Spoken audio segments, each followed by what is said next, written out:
আজকে আমরা এমন একটা গাড়ি নিয়ে আসলাম, ভাইরাল গাড়ি। তেল ছাড়া চলে প্রায় 100 থেকে 150 কিলো। 100 থেকে 150 কিলো। এটা কি ব্যাটারি? ব্যাটারি। গাড়ির লুক, ওয়াও, নাইস, জুস। 30 বছর তেল নাই, তাও চলবে। আজকে আপনাদের জন্য একটা মজার কাহিনী নিয়ে আসলাম। তেলের অভাবে পাবলিকে গাড়ি চালাতে পারে না, পারেনি? না, পারে না। আজকে আমরা এমন একটা গাড়ি নিয়ে আসলাম, ভাইরাল গাড়ি, যেটা তেল ছাড়া চলে। কি? তেল ছাড়া চলে। তেল ছাড়া চলে। যে কত কিলো চলে? প্রায় ব্যাটারি আর মোটরে? মোটর কন্ট্রোলার এগুলা দিয়ে চলে।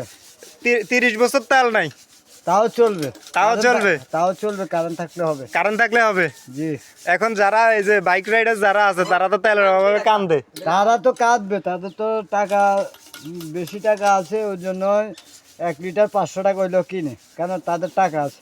আচ্ছা, আর আমাদের সাধারণ অসহায় গরিব মানুষের জন্য এই বাইকটাই যথেষ্ট। আমাদের গাড়িতে কোনো তেল লাগে না নাকি?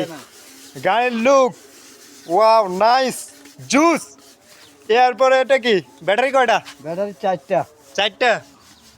আর এটা কি মোটর? মোটর। এটা কি রিস্কার মোটর? হ্যাঁ, অটোর মোটর। অটোর মোটর? হ্যাঁ। ও ভাই, মুঝে মারো, মুঝে মারো। তেল ছাড়া গাড়ি এমনিতেই চলে। চলে, তেল ছাড়া গাড়ি এমনিতেই চলে। তেল লাগবে? না, পেট্রোল লাগবে না। অকটেন কিছু লাগবে না। লাগবে না, শুধু কারেন্ট হলে চলবে। শুধু কারেন্ট? যে শুধু কারেন্ট হ্যাঁ, হয়েছে? হয়েছে। চলবে? চলবে। আলাতুন আলাতুন 150 200 200 200 ওকে 150 ওকে 150 200 ওকে। তেল ছাড়া তাহলে গাড়ি চলবে?